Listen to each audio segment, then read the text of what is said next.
სტუდია GNS-დან ნანა ლეჟავა, წარმოგიდგენთ გადაცემა კვირის რეპორტაჟ საღამო მშვიდობისა. თავარი პროკურატურა დაკითხვაზე უკვე ვანო მერაბიშვილს იბარებს. ყოფილი პრემიერისა და შინაგან საქმეთა მინისტრის მიმართ უამრავი შეკითხვა არსებობს.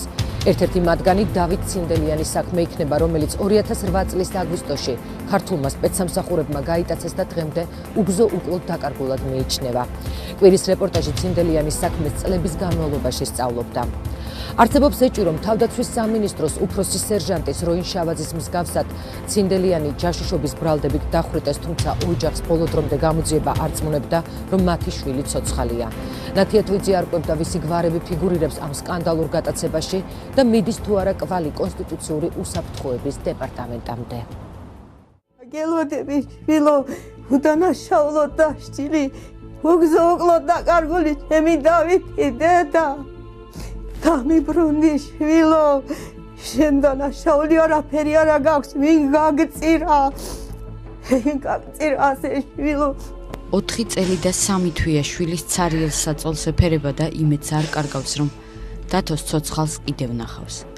თამარ არღულიანი 2008 წლის 16 აგვისტოს გაუჩინარებული დავით ცინდელიანის დედაა. ამდენ განსასწრაფი შევეგუები, თუ შემშვიდობით დამიბრუნდი თუ არა და ჩვენი ოჯახი ამოწყვეტაზე გაწყდა ჩვენი წინსვლა, ჩვენი ბედნიერება იმ დღიდან რაც შენ დაგვეკარგე შვილო, სათხარ უბედურ დღეს სათხარ შვილო. ცინდელიანების ოჯახი მოლოდინსა და გაურკვევლობაში 2008 წლის 16 აგვისტოდან მოყოლებული ცხოვრობს. ოჯახი მოითხოვს სახელმწიფომ პასუხი გასცეს ერთი შეხედვით მარტივ შეკითხვას. ცოცხალია თუ მკვდარი დავით ცინდელიანი? ამ ჭუბერია რა საიდუმლო უნდა გადაეცა ის მისთვის. დათომ რა საიდუმლო იცოდა რა? რა უნდა ეცოდნოდა, მათთან ამუშევარი იყო. მაგრამ ამათი წინამდეგი რო იყო არჩევნებზე, იმაზე, ამაზე, ამათ მიუვარდა იქ უშუალების ხალხს. აი იქიდან გორდა ეს. დავით ცინდელიანი 2008 წლის 16 აგვისტომდე ჭუბერში მშობლებთან ერთად ცხოვრობდა და სამეგრელო ზემოსვანეთის სატყეო სამმართველოში რეინჯერად მუშაობდა. რუსეთ-საქართველოს ომის დროს 16 აგვისტოს ჭუბერში ტყის მცველებს შეატყობინეს, რომ დღის 3 საათზე ქუთაისში საგანგებო თათბირზე აუცილებლად უნდა გამოცხადებულიყვნენ. გზაში მათ საეჭვო სიხშირით ტელეფონით უკავშირდებოდნენ და მათ ადგილსამყოფელს კითხულობდნენ. ლეგერ გამიკვირდა რის თათბირია, ტანკები აქ იდგენ საირიევთან და ცხაკაია და ეს სულ რუსები დადიან ერთი პოლიცია და ეს არ იყო ამ გზაზე არაფერი, ყველა განარღებული რა ვიცი. და რის თათბირი, მაგრამ თათბირია რაღაც დავალება და თუ არა და განცხადება დაწერეთ, ვინც არ წამოვა. ჩხარა მივდიოდით. დარეკეს ზუგდიდო ჩავედით, სანამ ხართ მოსულია. უთხარით აქამდე. ცოტა ხანი კიდე დარეკეს, სანამ ხართ მოვიდით, აქამდე ვართ მოსული. ასე სამტრედიაში უკვე ჩვენი ამხანიგი აქეთ შევხვდები. შუა რა ხდება, უკვე ჩატარდა თათბირი და აბარა რა იყო, ხელი მოგვაწეს რაღაც ბლანკებზეო და გამოგვიშვესო ფეროლოგავით რაზე დაგვიბარეს. მაშინ გადავრეკეთ. მაშინ ჩვენს უკან დავბრუნდები, მან გიამ გადარეკა, რა გვინდაო ჩვენო? აუცილებლად ჩამოდითო. გიცდითო.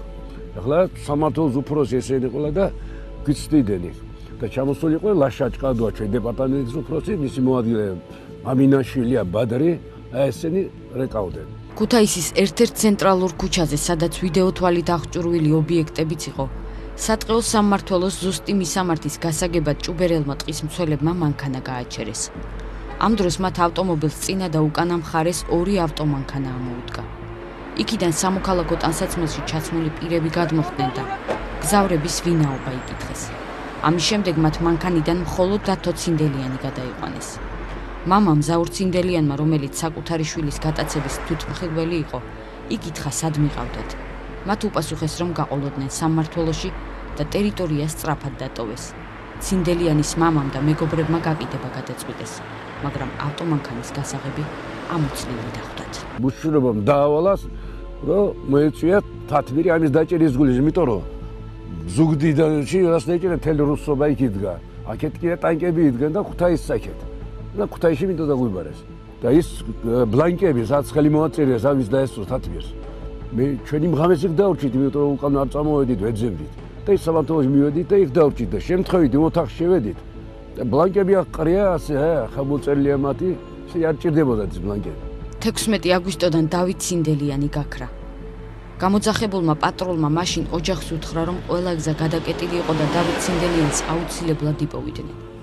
ვიდეოთვალის გახსნის მოთხოვნის შემდეგ კი გამოძიებლებმა განაცხადეს, რომ ვიდეოთვალი რატომღაც იმ დღეს არ მუშაობდა.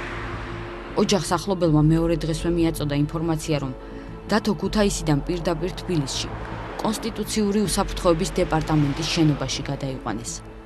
მაგრამ დავით ცინდელიანი რეგისტრაციაში არც ქუთაისის პოლიციის სამმართველოში, არც მოდულში და არც რომელიმე საპატიმრო დაწესებულებაში არ გაუტარებიათ. მას ოფიციალურად არც საქართველოს საზღვარი გადაუკვეთია. სამართალდამცავებმა გამოძიება ცინდელიანის დაკარგვის ფაქტზე დაიწყეს, თუმცა დღემდე არ განუხილავთ ვერსია, რომ საქართველოს მოქალაქე ქართულმა სპეცსამსახურებმა მოიტაცეს. 2008 წლის 16 აგვისტოდან დღემდე დავით ცინდელიანის გაუჩინარების საქმეზე მე-6 გამომძიებელი მუშაობს. რეგისტრაციაში არ იყო და საერთოდ იმ წამიდან, რაც მანქანაში დაიძრა, იმ წუთიდან დათო ცინდელიანის კვალი არსად არაჩვენს. და რაც არ უნდა გასაოცარი უნდა იყოს, ფიგურირებს თავდაპირველად და პირველი დღიდანვე ფიგურირებს ის აზრი გამოძიების მიერ, რომ დავით ცინდელიანი ცოცხალია და გასულია საქართველოდან. რის საფუძველზე არწმუნებდნენ გამომძიებლები ოჯახს, რომ დავით ცინდელიანი ცოცხალი იყო, უცნობია. ადვოკატი მანანა ჩხეტიანი მოითხოვს, რომ საქმის ხელახალი გამოძიება მეტყევეთა მაშინდელი საგანგებო თათბირის ინიციატორის ლაშა ჭკადუას დაკითხვით დაიწყოს. მე მიმაჩნდა და მიმაჩნია დღესაც, რომ ეს არის ძალიან ადვილი გამოსაძიებელი საქმე, იმასთან დაკავშირებით, რომ დავით ცინდელიანი და მამამისი, სატყეო მეურნეობის დირექტორი გია ანსიანი და სხვები ჭუბერიდან ქუთაისში წამოვიდნენ მხოლოდ და მხოლოდ ოფიციალური გამოძახების შედეგად, სატყეო დეპარტამენტის ხელმძღვანელობის გამოძახებით. და გზაში მათ ოფიციალურად ამოწმებდნენ, სად იყვნენ და როდის მოაღწევდნენ ქუთაისის სატყეო დეპარტამენტში. და მე რომ მკითხო, დღეს გამოძიება პირველ რიგში უნდა დაიწყოს ამ დეტალიდან და კვალი ალბათ მეგონა რა მოხდა რეალურად სინამდვილეში. ლაშა ჭკადუა 2008 წელს სატყეო სამსახურს ხელმძღვანელობდა და მეტყევეებთან საგანგებო შეხვედრა სწორედ მან მოითხოვა. ჭკადუა ჩვენთან საუბარში ამბობს, რომ იმ დღეს რეინჯერები ტყეებში ომით გამოწვეული მძიმე მდგომარეობის გამო შესაბამისი მითითებების მისაცემად დაიბარა. ამ თათბირიდან ცოტა ხნის შემდეგ ლაშა ჭკადუა სამცხი ჯავახეთის გუბერნატორად დაინიშნა. ჩვეულებრივად ჩვენ მოვიწვიეთ დასავლეთ საქართველოს ძირითადად იმერეთი, გურია და სამეგრელოს სატყეო სამმართველოები დავიბარეთ საგანგებო სიტუაციაზე და გადავწყვეტით, რომ ყველანაირად სამსახური არ უნდა დაენებებინა და ჩვეულ რეჟიმში ჩამოშავა. დიახ. და ამასთან დაკავშირებით იყო თათბირი. დავით ცინდელიანის გატაცებიდან 2 თვის შემდეგ შინაგან საქმეთა მაშინდელმა მინისტრმა ვანო მერაბიშვილმა როგორც ჟურნალისტებს თავად განუცხადა, ამ საქმის შესახებ არაფერი იცოდა. მას შემდეგ კი რაც კვირის რეპორტაჟმა რეინჯერის გატაცების შესახებ პირველი სიუჟეტი მოამზადა, ვანო მერაბიშვილის უწყებამ დავით ცინდელიანის შესახებ ინფორმაციის მიწოდებისთვის 10,000 ლარიანი ჯილდო დააწესა და შინაგან საქმეთა სამინისტროს ვებგვერდზე ოფიციალური განცხადებაც გაავრცელა. რაც შეეხება დავით ცინდელიანს, ის გაუჩინარებულია. ვინ არის ცინდელიანი?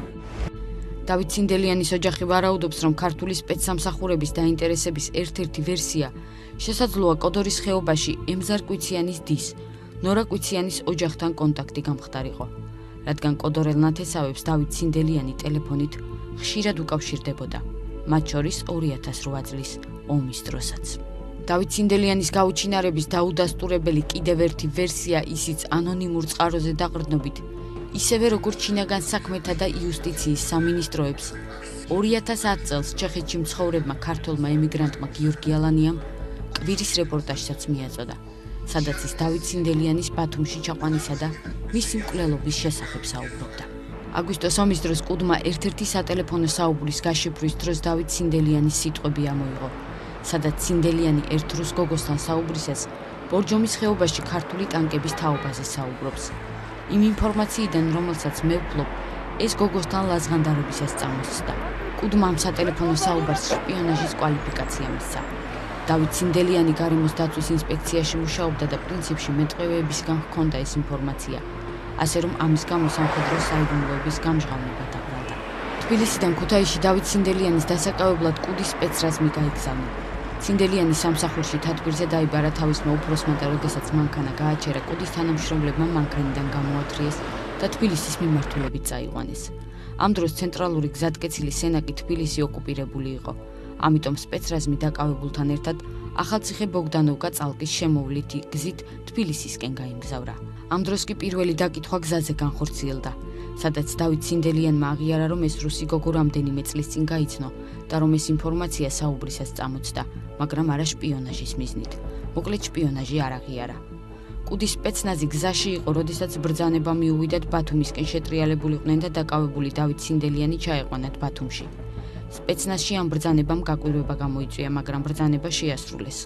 ბათუმში ჩასვლის შემდეგ დაკავებული გადასცეს ბათუმის კუდის სპეცნაზს მეტსახელად მაიმუნას მეთაურობით. დავით ცინდელიანი კატერზე დასვეს, გაიყვანეს ზღვაში და თავში ერთი გასროლით მოკლეს. შემდგომ მოაბეს სიმძიმე და გვამის ზღვაში გადააგდეს. ცნობილია ის ფაქტიც, რომ თბილისიდან გაგზავნილი სპეცრაზმით შოკში იყო ბათუმელი კოლეგების ასეთი ქმედებით. არავინ არ ელოდა ასეთ დასასრულს. საუბარია იმაზეც, რომ ბათუმის კუდის თანამშრომლები ასეთ ქმედებას ზემოდან ბრძანების გარეშე არ გააკეთებდნენ. ამ წერილს რეაგირება დღემდე არ მოჰყოლია. ადვოკატის ინფორმაციით არ დაკითხულა არც ერთი ადამიანი გატაცების თვითმხილველების გარდა. ქართველი ემიგრანტი გიორგი ალანიაკი დღესაც აცხადებს, რომ ანონიმური წყარო, რომელიც მას ეკონტაქტებოდა, როგორც ჩანს, ქართულ სპეცსამსახურებთან დაახლოებული პირი იყო და მან საკუთარი უსაფრთხოების გამო ვინაობის გამჟღავნებაზე კატეგორიული უარი თქვა. ძალიან დეტალურად არის ახსნილი ბათუმში ჩაყვანის მომენტი, ძალიან დეტალურად არის ახსნილი.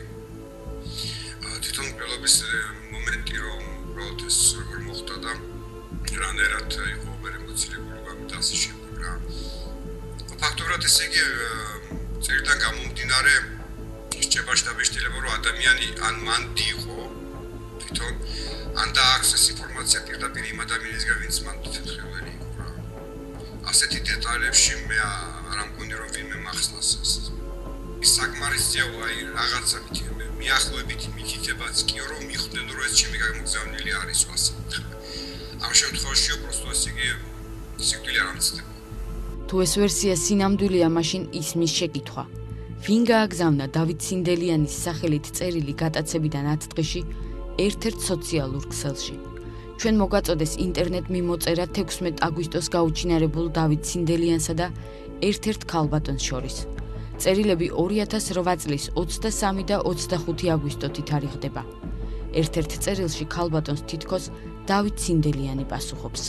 რაღაც პრობლემები შემექმნა. ამიტომ მობილურით ვერ ვსარგებლობ. ამჟამად ახლობლის ერთ-ერთ კონსპირაციულ ბინაში ვცხოვრობ. ჯანმრთელობის მხრივ კარგად ვარ.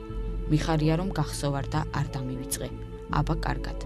გაუჩინარებული მოქალაქის ეს მიმოწერა, რომელიც წერს, რომ პრობლემების გამო მობილურით ვერ სარგებლობს და კონსპირაციულ ბინაში ცხოვრობს, სერიოზულ ეჭვებს აღძრავს. ვინ მისცა ცინდელიანს მაშინ კომპიუტერით სარგებლობის უფლება? დავით ცინდელიანის ნათესავები ეჭვობენ, რომ ეს მიმოწერა პოლიციელების დადგმულია და მათ ცინდელიანის სახელით წერილები კვალის ასარევად გააგზავნეს. თითქოს ის ცოცხალი და უვნებელი იყო. მე შემეპარება, რომ ის ანცემაში შემოვიდა და გამოვარდა კიდევაც, მაგრამ ფეთში წაიყვანეს. დახვრიტეს, ქვაჩააბეს და წყალში ჩაძირეს. ანუ ალბათ იმედი ჰქონდათ იმის, რომ ამას ნათელი არასდროს არ მოეფინებოდა. თორემ ეს ცინიზმი იყო მერაბიშვილის მხრიდან. ჯერ რო გაიგრო და თუ დავით ცინდელიანი ვინ არის? ჩვენთვის ცნობილი არაფერი არ არის, როცა მისცი, მის დაქმედებაში მყოფი, მისი დავალების გარეშეც არ მოხდებოდა, ხო? და იმის საბათ იყო შირმა ის 10000 ლარი გამოცხადებული, ვინც მის ადგილს ამყოფელს და მის ვინაობის შესახებ რაღაცას ცნობას მიაწვდა. ანუ სამხილები არის, ანუ ამ საქმის გამოძიება არ უნდა შეადგენდეს რამე სიმძიმე. დავით ცინდელიანის ბიძამ ოთარ ვიბლიანმა განცხადება საქმის ხელახალი გამოძიების მოთხოვნით შინაგან საქმეთა ახალი მინისტრის, იუსტიციის მინისტრის და მთავარი პროკურორის სახელზე უკვე შეიტანა. განცხადებაში ჩამოთვლილია კუდის რამდენიმე მაღალჩინოსნისა და სპეცდანიშნულების რაზმის ზოგიერთი წევრის ვინაობა, ვინც ოჯახის მიერ მოკვლეული ინფორმაციით დავით ცინდელიანის გატაცების საქმეში მონაწილეობდა. თუმცა ისინი გამოძიების ინტერესებიდან გამომდინარე სავარაუდო ეჭვმიტანილების ვინაობის გახმაურებას ჯერ არ აპირებენ.